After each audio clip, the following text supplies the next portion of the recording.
Sa lahat ng race sa Bleach Universe, ang Shinigami ang pinaka-importanting race sa story. Ang Shinigami ay pinakilala sa unang chapter ng story sa pamamagitan ng pagpapakilala kay Kuchiki Rokiya. Ang race na to ay unang pinakilala bilang main villain sa Soul Society arc, pero kinalaunan ay naging kakampi na din sila ng ating bida noong nag-join na si Ichigo sa kanila bilang substitute Shinigami.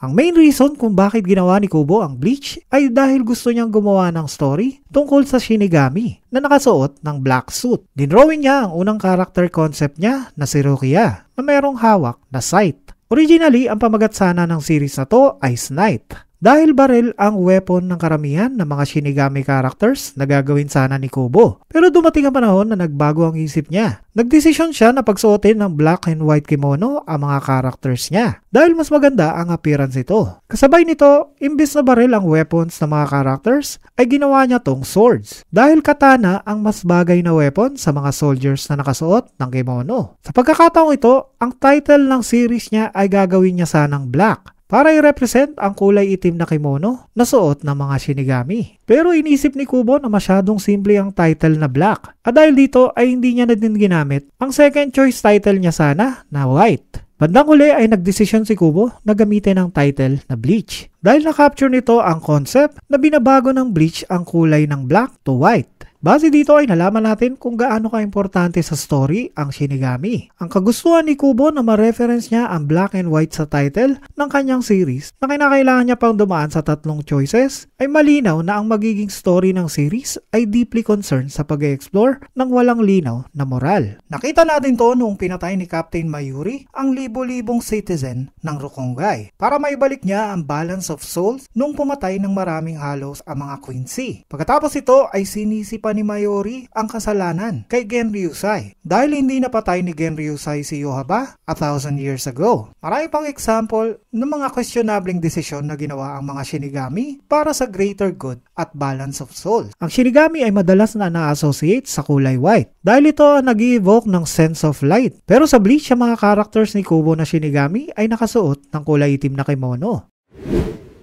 Ang Viz translation ng Shinigami ay Soul Reaper. Pero ang totoong ibig sabihin nito ay Death God. Pero Soul Reaper ang na-stock at familiar na translation para sa lahat ng mga fans. In ancient time, ang mga Shinigami sa Bleach ay kilala bilang balancers. At ito ang bagay na tawag sa kanila. Dahil ang ultimate purpose nila ay i-regulate ang cycle of souls at i-maintain ang balance ng universe. Kaya ano ba ang Shinigami? At paano ba maging Shinigami? At saan ba sila nanggaling? Ang lahat ng race sa Bleach Universe ay nag-originate sa parehas na root. Ang bawat living being sa mundo ng Bleach ay mayroong soul. At ang lahat ng soul ay mayroong Reryoko o spiritual power. Ang soul na mayroong exceptional spiritual power ay mayroong option na maging isang Shinigami. At bilang resulta ng malakas na spiritual power, ang mga Shinigami ay mayroong ilang supernatural abilities. Ang mga Shinigami ay kayang mabuhay ng napakahabang panahon at nag-i-age sila ng lubhang mas mabagal kaysa sa mga humans. Mayroon din silang enhanced durability at endurance. Ang Saketsu at Hakusui ay ang kinoconsider na main pressure point sa katawan ng isang Shinigami. Ito ay maaaring mag-boost ng spiritual power at kung ito naman ay matusok, ang Reryoko ng Shinigami ay masisil na magiging dahilan para mawala ang powers ng Shinigami. Ang lahat ng Shinigami ay mayroong vents sa kanilang pulso kung saan nare-release nila ang kanilang Reiatsu. At kapag ito ay na-block gamit ang Kido, ang Shinigami ay masusunog sa kanilang sariling Reiatsu. Ang Fusatsu Kake ang Kido na ginamit ni Urahara para magawa niya to kay Aizen.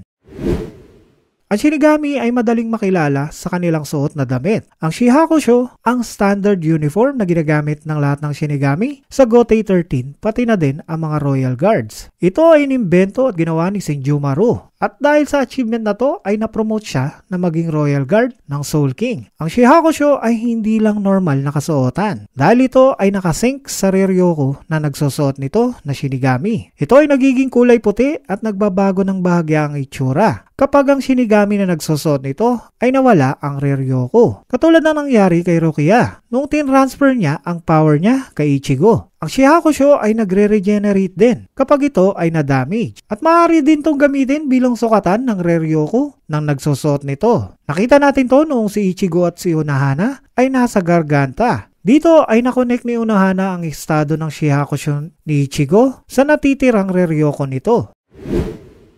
Ang Soul Society ay lugar kung saan napupunta ang mga kaluluwa ng mga namatay na mababait na tao. Ito ang lugar kung saan nakatira ang mga Shinigami. Kaya bago natin pag-usapan ang tungkol sa mga Shinigami, ay pag-usapan muna natin ang tungkol sa Soul Society sa susunod nating video.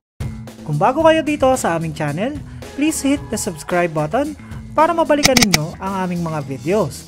Sama nyo na din ang notification bell para updated kayo sa mga bago naming uploads. Meron kayong tanong or topic na gustong i-discuss? Ilagay nyo lang sa comment below. Thank you for watching and kita tayo sa next video.